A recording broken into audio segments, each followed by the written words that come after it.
against Vice President Duterte. The first 3 were filed before the House by private individuals and different groups on December 2, 4, and 19 in 2024.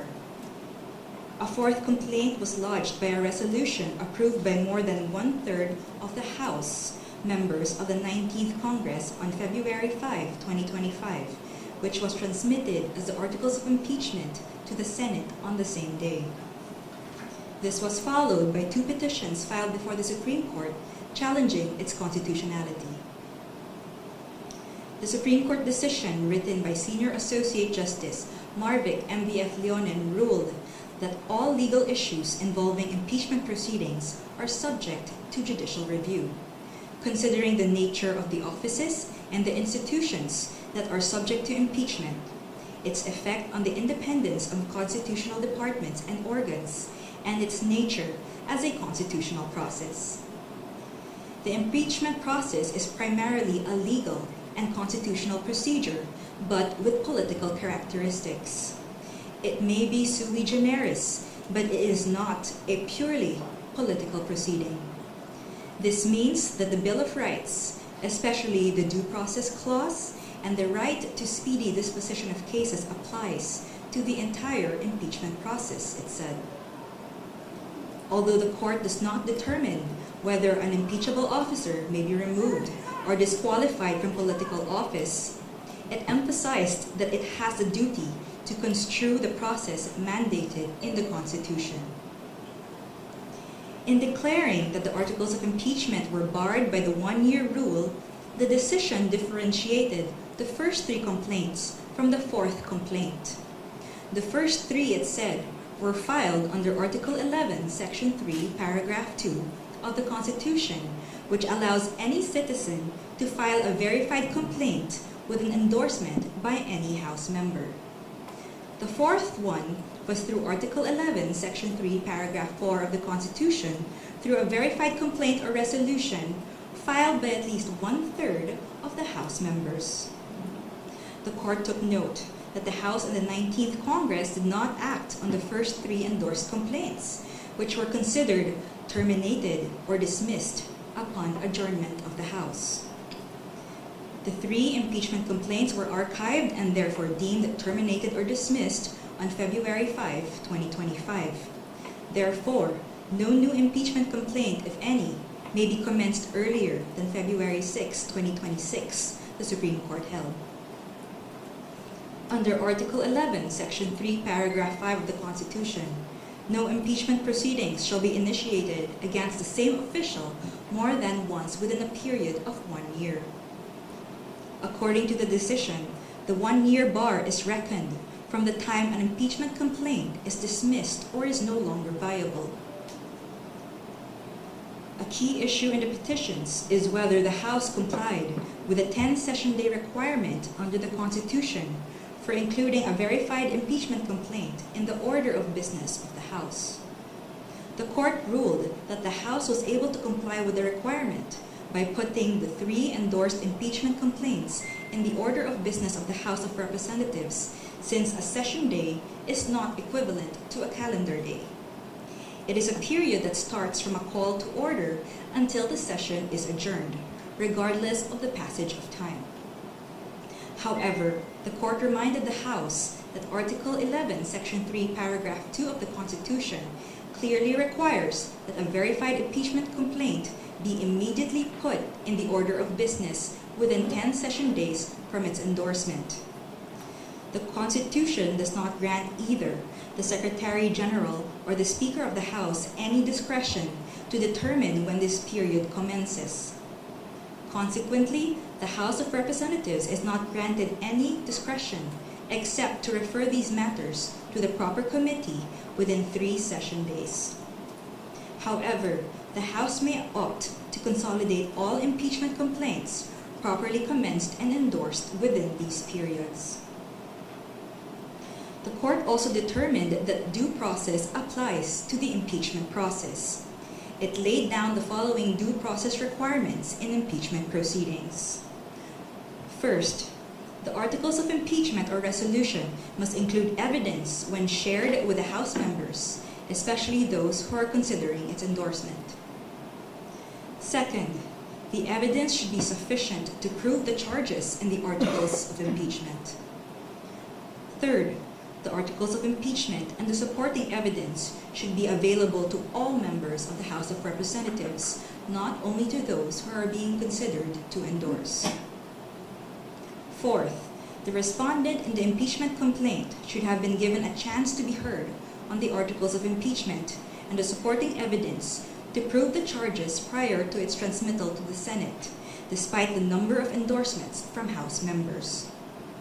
The House of Representatives must be given reasonable time to reach their independent decision of whether they will endorse an impeachment complaint. The court, however, has the power to review whether this period is sufficient, but petitioner, who invokes the court's power to review, should prove that officials failed to perform their duties properly. Sixth, the basis of any charge must be for impeachable acts or omissions committed in relation to their office and during the current term of the impeachable officer. For the President and Vice President, these acts must be sufficiently grave, amounting to the crimes described in Article 11, Section 2, or a betrayal of public trust given by the majority of the electorate.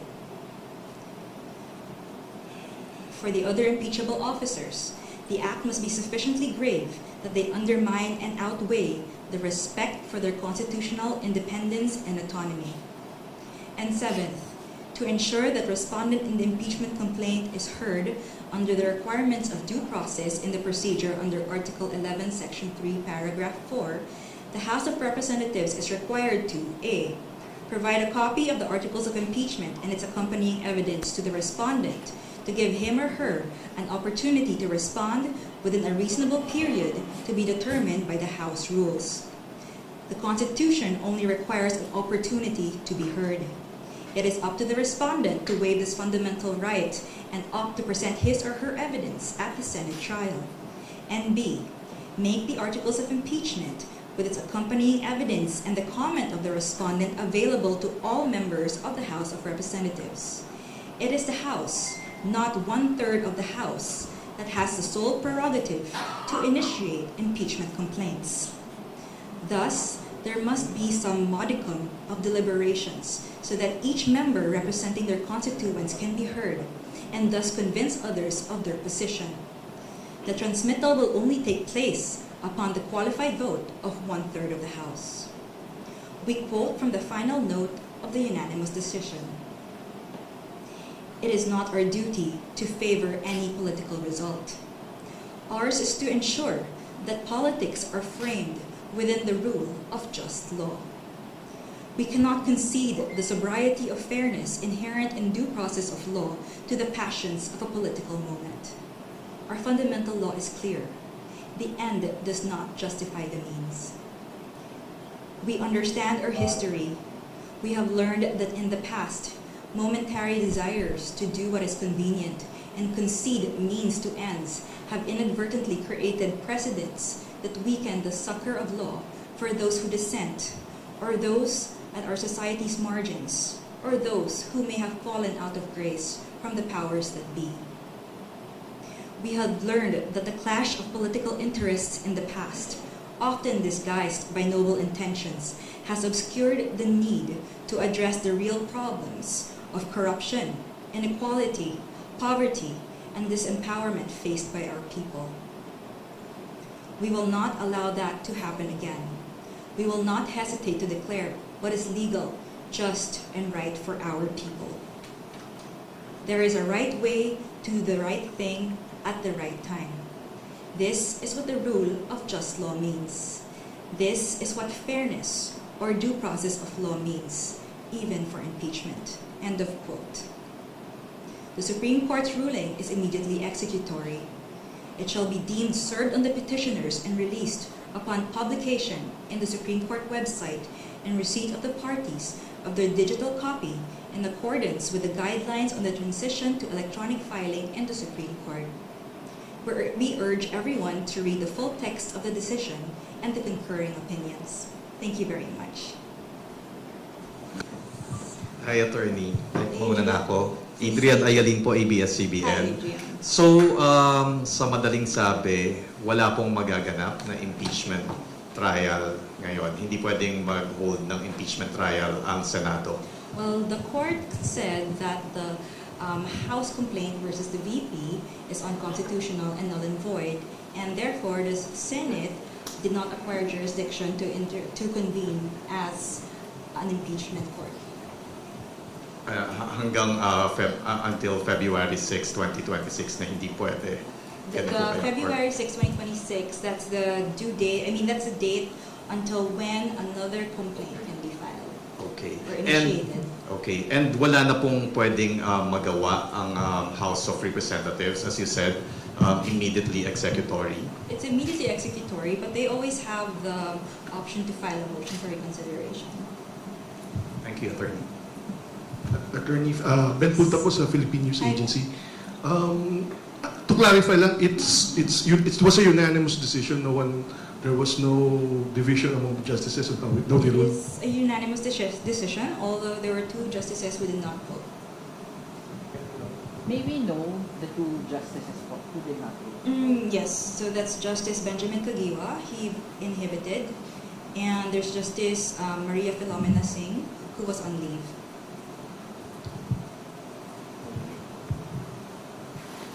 Hi ma'am, Salima Refran of GMA. Ma'am, para po mas maintindihan ng publiko, ano po yung naging dahilan ng Korte Suprema kung bakit nga po naging null and void ito nga pong Articles of Impeachment at hindi po dapat matuloy ito nga pong impeachment trial laban kay Vice President Sara Duterte? Well, number 1, it said that the Articles of Impeachment, which was the 4th complaint, violated the 1-year period ban, because there were 3 complaints that came ahead of it. And although Congress was able to include it in the order of business, it did not refer it to the proper committee within the 3 days because they had to adjourn. So the Supreme Court said that they archived it, and as a result, it was terminated, therefore deemed it dismissed. So the 1-year ban will start or count from the time it was dismissed. So the 4th complaint could not have validly been transmitted to the Senate. Tapos ma'am, meron din pong sinabi yung Korte tungkol po dun sa hindi nito ina-absuelto. Yes. Tama. Pwede pong pakiulit yun and pakipaliwanag yung parte pong yan. So the court The court said it is not absolving Vice President Duterte from any of the charges against her. So that means, again, hindi siya absolved from any of the charges. But any complaint for impeachment against her can only be filed by Feb 6, 2026 onwards. So, pwede pa rin humarap? Pwede pa rin. Hi, Attorney Michael Flores of Reuters. Hi. Attorney, just to clarify, so essentially the decision acts on a procedural flaw on the part of the House of Representatives in initiating the complaint, and it does not really act on the merits or the grounds that were cited in the Articles of Impeachment, because he also said that the decision does not absolve the Vice President of the charges that are lodged against her. Yes, so the decision does not delve into the merits of the impeachment complaints against the VP, but rather it just said that the impeachment complaint that was transmitted to the Senate was void for being contrary to the 1-year ban, and that it violated the due process rights of the VP. And in terms of way forward, when, for example, the House of Representatives invoke their independence as a co-equal and independent branch of government, how is the court planning to weigh on a possible, constitutional crisis should they defy this order of the court and invoke their independence as a co-equal branch of government? Well, right now we cannot answer a hypothetical question such as that, but I am confident that the House and the Senate will respect the decision of the Supreme Court. Thank you.